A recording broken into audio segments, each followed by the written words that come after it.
All right, welcome back. So the title of this mini lecture is the Mexican-American War. And we're going to be talking about 5 things that you should know about that conflict.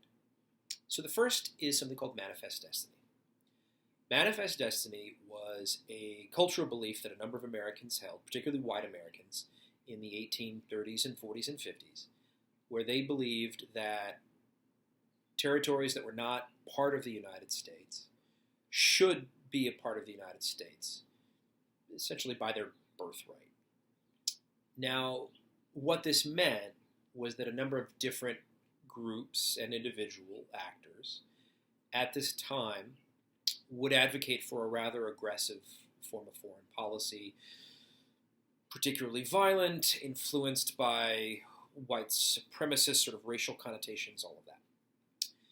And this kind of infused the conflict in 1846, which led to the Mexican-American War, really beginning in the first place, right? So you've got American forces that are on the Rio Grande River. They look at that as the border between Texas and Mexico. You've got Mexican forces that look at the border as at the Nueces River, and Mexico deploys troops, and American troops are fired on, and you've got an American president that espouses Manifest Destiny and is looking to annex Texas, and is looking to sort of advance this process forward, advance Manifest Destiny forward. And so one thing leads to another, and then he's able to go on the floor of the U.S. Congress and say that American blood has been shed on American soil, and he wants a declaration of war, and he's going to get one. Secondly, would be something called civil disobedience. Another thing to know. So not everybody in America espoused Manifest Destiny themes at the time. Some thought that this was an unjust war. Some spoke out. Some refused, to pay taxes or actions, and were imprisoned, for their actions. An individual like this might be Henry David Thoreau, who engaged in civil disobedience at this time. His thoughts and views on civil disobedience came within the context of this war.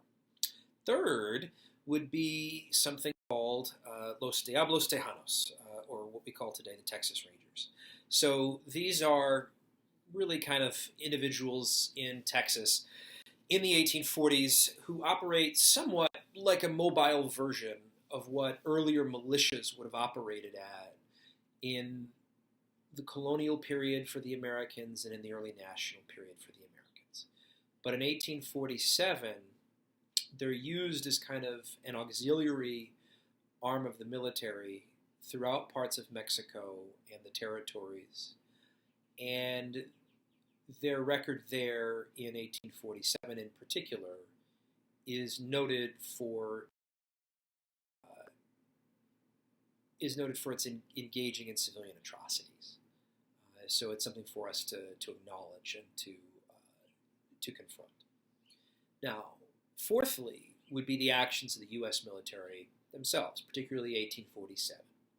So there are a lot of conflicts throughout this war, but in 1847, a military force under General Winfield Scott lands at Veracruz after a lengthy bombardment and begins a series of marches to eventually attack Santa Anna's forces deployed around and outside of Mexico City. These are difficult campaigns. Scott is noted for some of his young officers here, a young Robert E. Lee, amongst many others. And they will stage a final assault on Chapultepec by late 1847. And by early 1848, the war is over. So the fifth thing then for us to know would be that.